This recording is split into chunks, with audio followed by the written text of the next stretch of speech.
Greetings from the surface of the sun, also known as Phoenix, Arizona, where it is currently 114 degrees out here. It's a wee bit hot. As usual, when we are anywhere near a state capital, we will try to get to it. And I'm glad we did. This was a very different state capital from what we've seen in other places. Yes, I was not expecting what we got here in Arizona, and we'll describe it in a minute. And we've been to some pretty unique capitals and some historic capitals and new capitals, and this is kind of a blend of both. This building was opened as the territorial capital in 1901. Arizona became a state in 1912. And then by the 1960s, they were like, we need to do something completely different. Well, they were out of space, like we have seen in most state capitals that we have visited. By the 60s, everybody was out of space because originally all three branches of government were always under the same roof and government expanded. And so in this case, they did something a little bit unconventional and they built completely brand new and separate buildings for their different branches of government. So they have the executive tower, which houses all the executive offices, governor, secretary of state, that kind of thing. And then they have a separate building for the House of Representatives and a separate building for the Senate. So their chambers are on opposite sides of the plaza, and then the governor and the other executive branch is in another building, and the Supreme Court is in another building altogether, which is common. We do see that quite frequently, but it is rare to have your two legislative chambers in completely separate buildings and separate from each other even. And they're very different too, in terms of the style. I mean, you can tell the buildings are built in the 60s. We found out that the House of Representatives has been sort of updated more recently, I think, than the Senate, but they look very different. They're set up very differently. One thing very 1970s college auditorium style. They do. One thing I thought was really strange was you can get into the Capitol Museum, you can get into the State Senate building. There's no security, really. There is security, but it's not like you have to go through scanners or anything like that. Walk into the House of Representatives, you got to empty your pockets and go through the metal detectors. Yeah, they have their own rules, and they're like, and we asked the gentleman over there that was running the thing, and he said they have different security over in the Senate. Sort of like snubbing their nose at the Senate for not having security. To each his own. It was just weird that they have different rules. Like because they have different buildings, they completely set their own rules. And I think that's what it is it's very odd to have a situation like this where the legislature is set up with different buildings for the different chambers in terms of the House or the Senate. The other thing we should mention is that Arizona has a part-time legislature. But what I thought was different here too was they start in January every year, and then they go until they're done.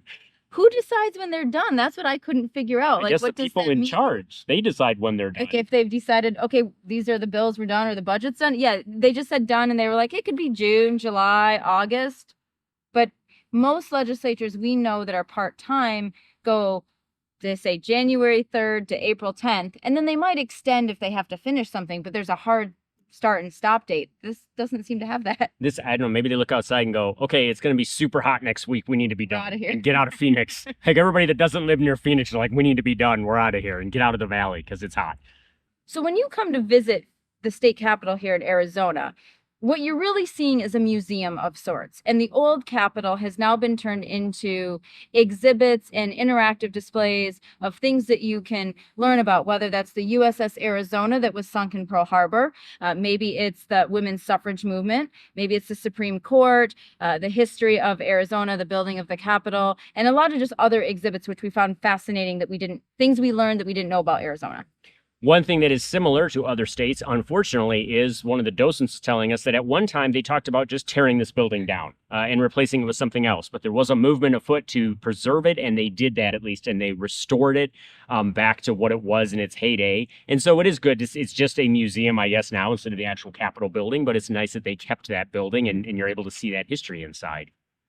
One thing I noticed about the Capitol, and I guess we're using it as the Capitol Museum in this case, is it's kind of blah and boring. And I say that only because I'm wondering if that's because it's being used as a museum and not being used as an actual Capitol. So when you walk into the old governor's room, it's just exhibits on the wall. There's no furniture or any replicas of anything, which I would prefer to see. I wish they were kind of had it more set up of how it used to be used, as opposed to just having some big empty open spaces with some paintings on the wall, which is kind of how it is. So nothing really truly stood out to me. There's a really cool mosaic of the seal of Arizona on the middle of the rotunda floor. There's the copper dome. And so there are some striking features, but overall nothing like super stood out to me in the You mentioned the dome, and one of the striking features is the copper dome. But what I found really interesting was the original design didn't have that. It was, I can't remember what it was painted with, but the concept was the paint would eventually sort of fade and gray out and blend into the stone is what they were going to do.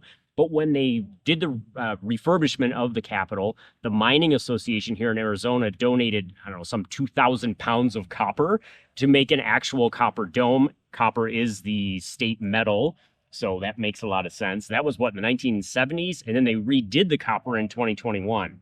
So it's pretty impressive when you see the dome. It is really cool, but the fact that, I mean, that's really recent. So I also found fascinating, thinking of the design, that one of the exhibits inside explains all the different designs of what the original Capitol was going to look like. And some of them were super, super fancy, but they were all too cost prohibitive. So essentially what we ended up with was your sort of typical state capitol stone structure that looks like every other state capitol. I would have loved to seen some of the other ones, including one of the designs of the expansion was by Frank Lloyd Wright, the famed architect, and his was, of course, very fancy. They definitely could not afford that, but I would have loved to see that one come to fruition. Yeah. So the Arizona State Capitol is different. But if you're anywhere near Phoenix, it's worth checking out. We checked off another state capitol, and we think you always should too. In the meantime, keep on trekking. And we'll see you out there.